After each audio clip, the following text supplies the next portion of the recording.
I never thought my quiet suburban mornings would feel like a spy movie. For weeks I had sensed something odd. The HOA sisters across the street, Karen and her younger sister Melissa, had been watching me with unusual intensity. They were always whispering at the mailbox, peeking from behind their curtains. At first, I brushed it off as neighborhood nosy, but when I started hearing a faint buzzing sound every time I stepped into my backyard, my stomach turned cold. One bright morning, under the warm sun, I finally looked up and there it was.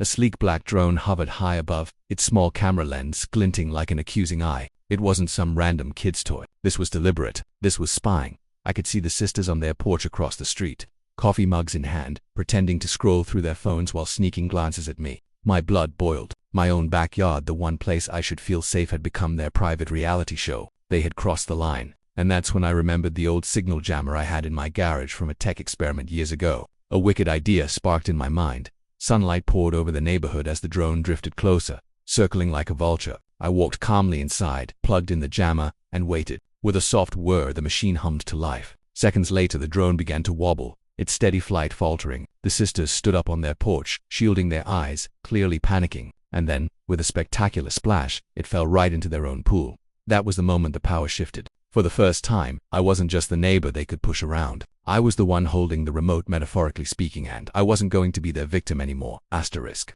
The morning started like any other, bright sun spilling over the rooftops, the faint hum of lawnmowers in the distance, and the smell of freshly cut grass drifting on the breeze. It was the kind of suburban morning that should have been peaceful. Birds hopped along the fence line, my coffee steamed in my hand, and for a moment I thought the day would be ordinary. But then came that sound, a faint mosquito-like buzz, almost too light to notice at first. My brow furrowed. I had heard it before too many times lately, and every time it put a knot in my stomach. I tilted my head, scanning the blue sky, and sure enough, there it was. Hovering above my backyard, tilting slightly as though it were curious about me, was a sleek black drone. Its propellers glinted in the morning sun, catching the light as it drifted lower. And at the front, that tiny lens and blinking watching made my chest tighten. That wasn't a child's toy. It was too steady, too deliberate. Someone was piloting it, and I didn't have to wonder long who. My eyes shifted across the street, where the HOA sisters sat on their porch, sipping from their identical oversized mugs. Karen, the older one with the sharp bob haircut, had her phone in her lap. Melissa, the younger and quieter one, leaned in too close, peeking at the screen. Both of them wore oversized sunglasses, but I could feel their eyes on me as clearly as the sun on my back.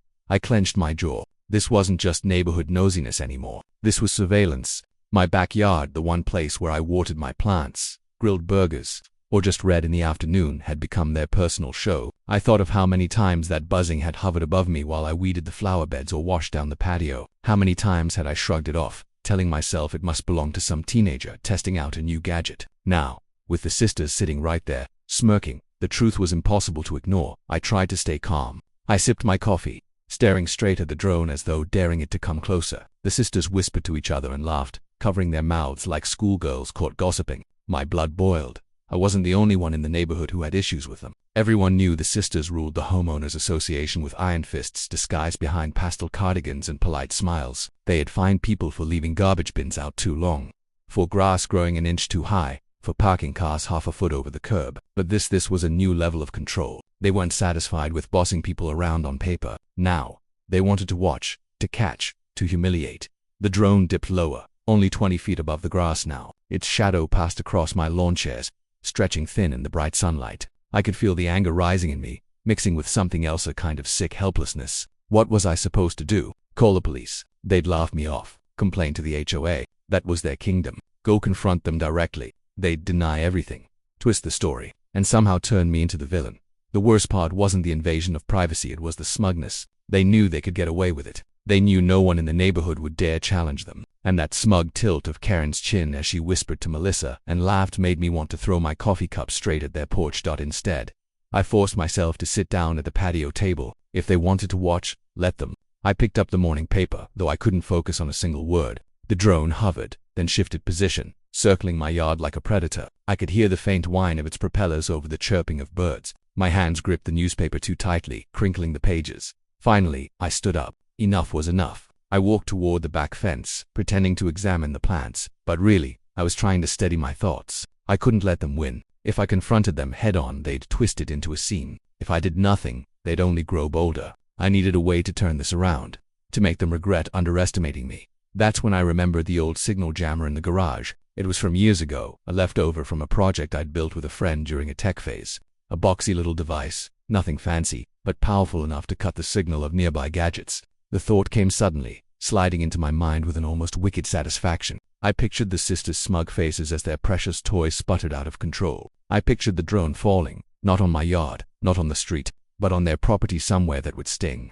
The idea made me grin, and for the first time in weeks, the buzzing in the air didn't make me feel powerless. It made me feel ready. Across the street, the sisters were still whispering, their sunglasses hiding their eyes but not their amusement. The drone tilted again, scanning me, scanning my yard. I raised my coffee cup and toasted the air, giving them a look I hoped they'd find confusing.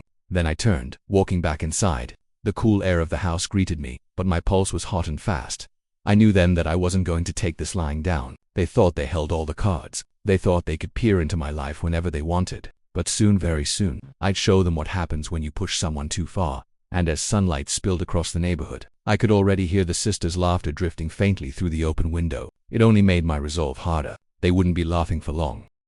The rest of that Saturday crawled by with the buzzing of the drone still echoing in my ears long after it disappeared. Even when the sky was empty, I kept glancing upward, half expecting it to swoop back. The sisters across the street had gone inside, but their presence lingered like a shadow. Every time I looked out my window, I imagined them laughing behind their curtains, planning their next little stunt by late afternoon. I couldn't sit still anymore. The memory of the old signal jammer nagged at me like a secret waiting to be used. My garage smelled of oil, dust and old paint cans, but tucked away on the top shelf, beneath a coil of extension cords, I found the device. It was smaller than I remembered, about the size of a shoebox, with a few dials on the front and a tangle of wires sticking out of the back. I brushed away a layer of dust, my fingers leaving streaks across the metal casing when I'd built it years ago. It had been a hobby experiment, nothing serious, just a way to see if I could interrupt signals like Wi-Fi or radio within a small radius. At the time, it had felt like a fun project. Now, standing there with sunlight slanting through the garage window, the little machine suddenly seemed like a weapon.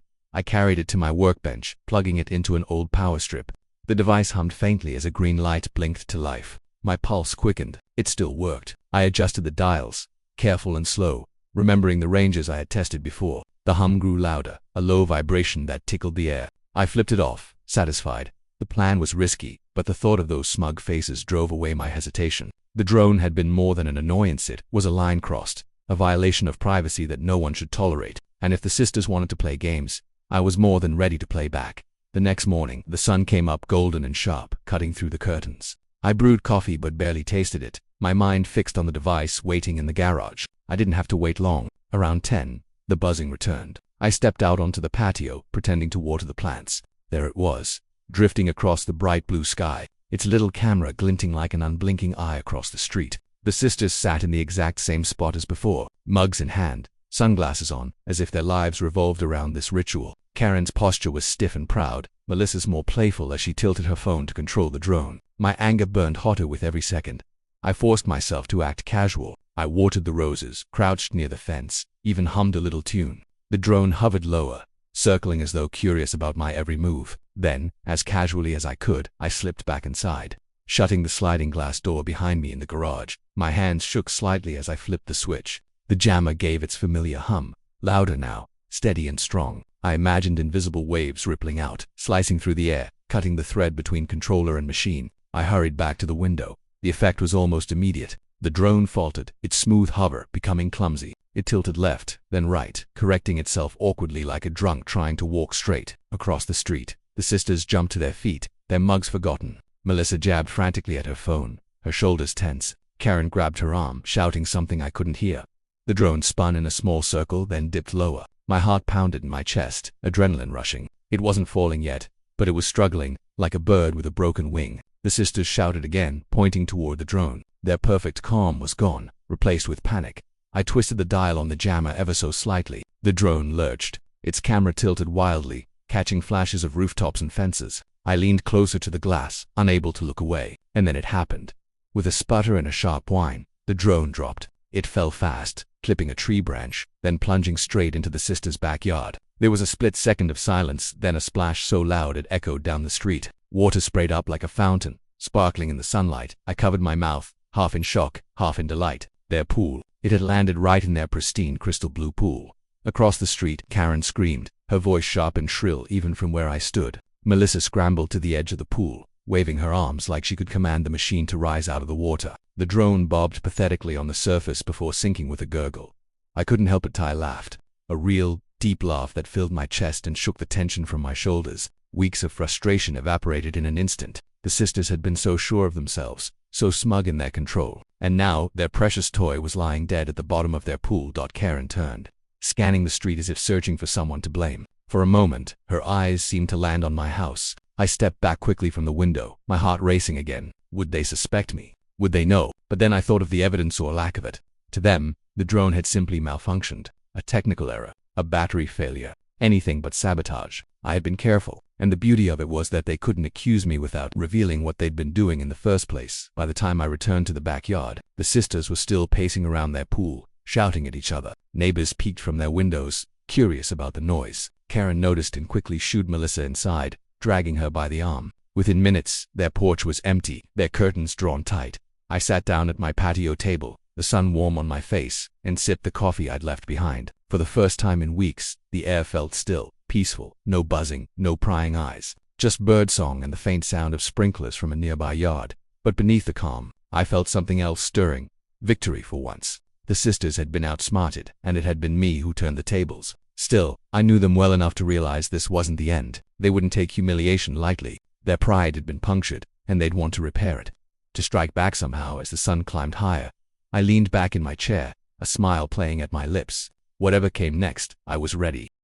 The following day dawned warm and cloudless, the kind of morning that usually promised an easy, peaceful weekend. Yet I woke up with an uneasy feeling that settled heavy in my chest. The memory of the drone splashing into the sisters' pool still made me grin when I thought of it. But beneath that satisfaction was something sharper.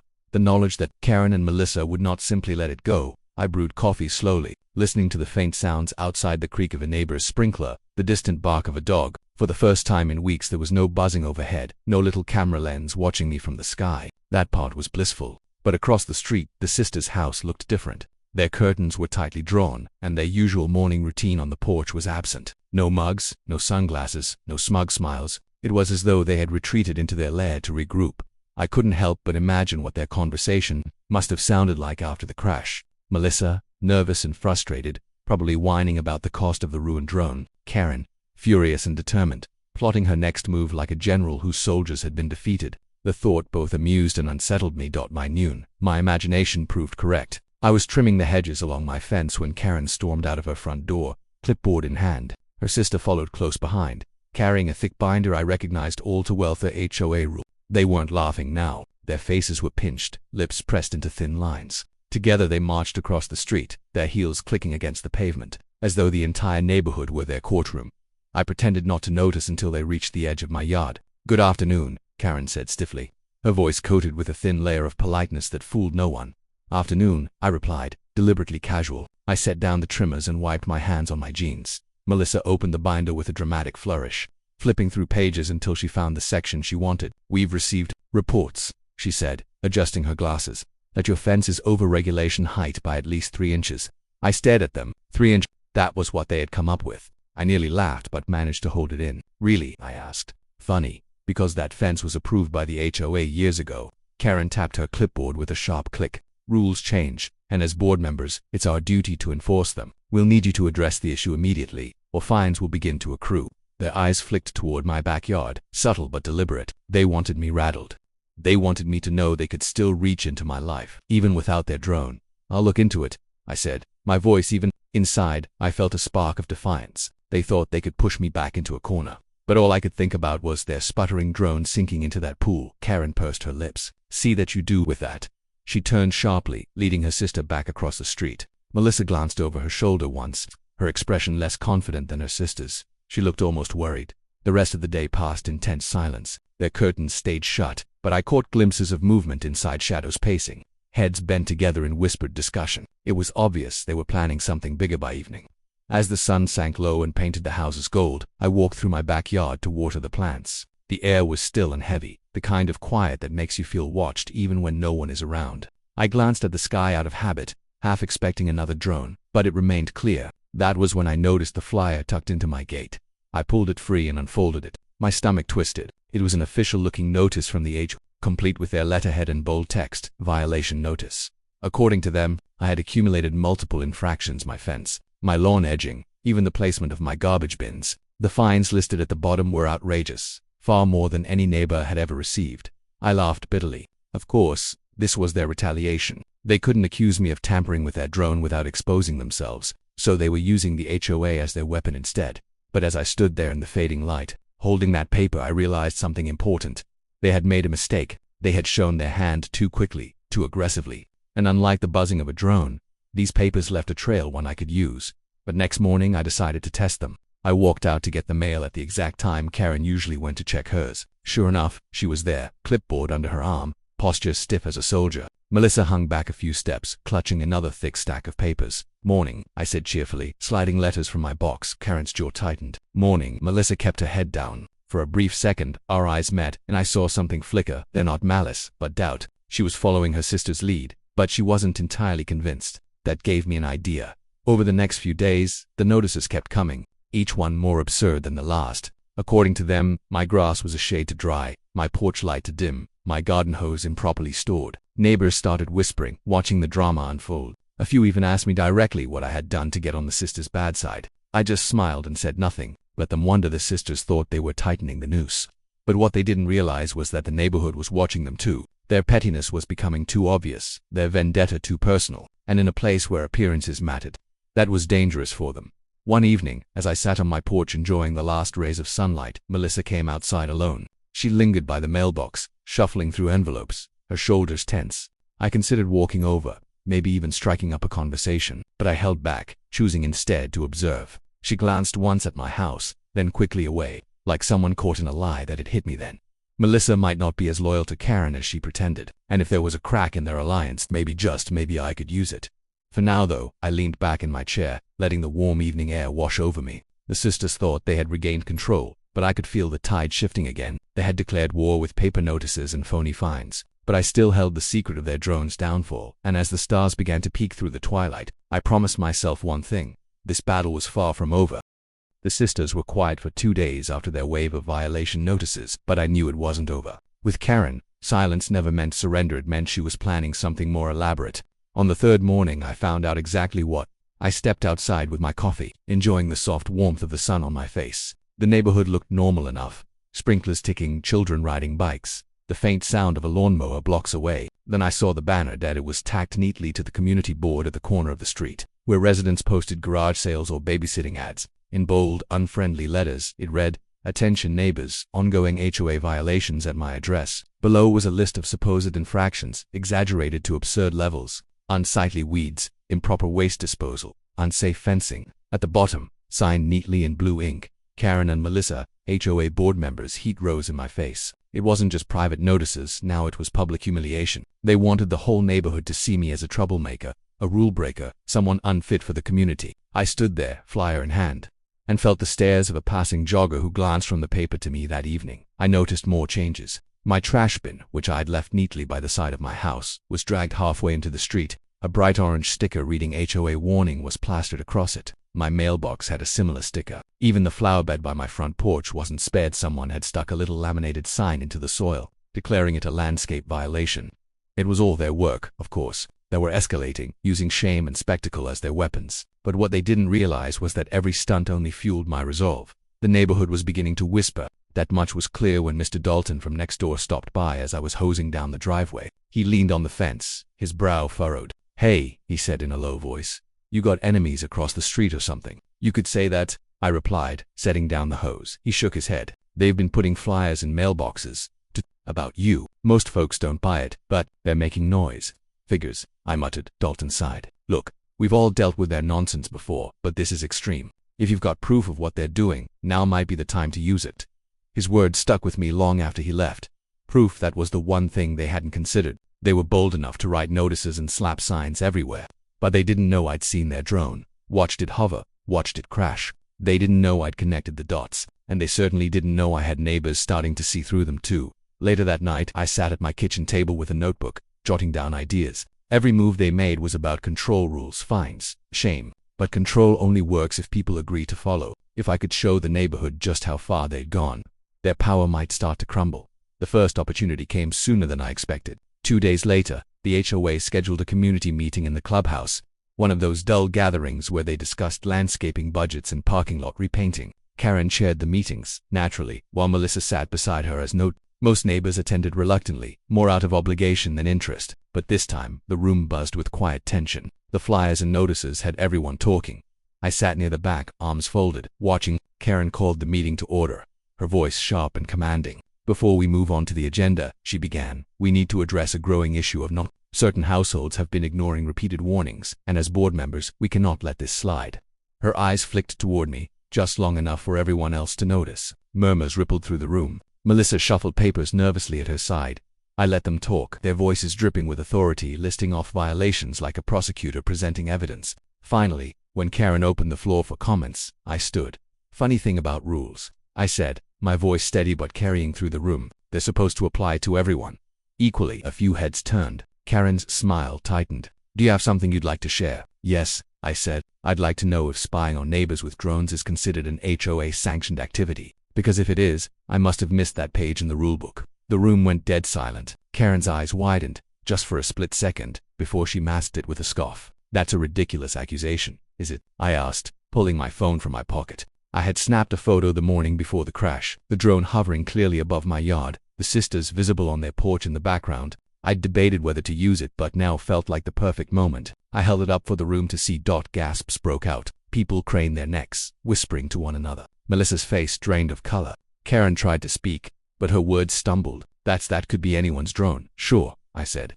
But who was always sitting on their porch with a phone in hand when it showed up? And where did it crash after it lost control? Their pool.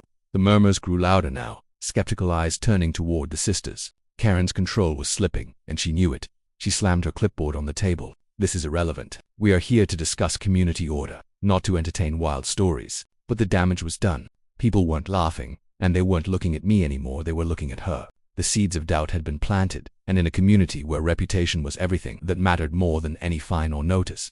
I sat back down, calm but thrumming with adrenaline. For once, the spotlight wasn't on me. It was on them. After the meeting, neighbors approached me quietly, asking questions, offering support. Some even admitted they'd been suspicious of the sisters for a long time. The tide was turning. Back at home, I stood on my porch as the evening light faded. Across the street, the sisters' house was dark, their curtains shut tight again. I pictured Karen pacing furiously, plotting her next move. Melissa trailing behind with worried eyes. I knew better than to think it was over. If anything, my little reveal had backed them into a corner. And people like Karen never surrendered, they retaliated harder. But for the first time, I felt like I wasn't standing alone. The neighborhood had seen a crack in their perfect image, and cracks had a way of spreading. As night settled in, I smiled to myself. The sisters had wanted to make me the villain. Instead, I'd pulled back their mask in front of everyone, and now the real battle was about to begin.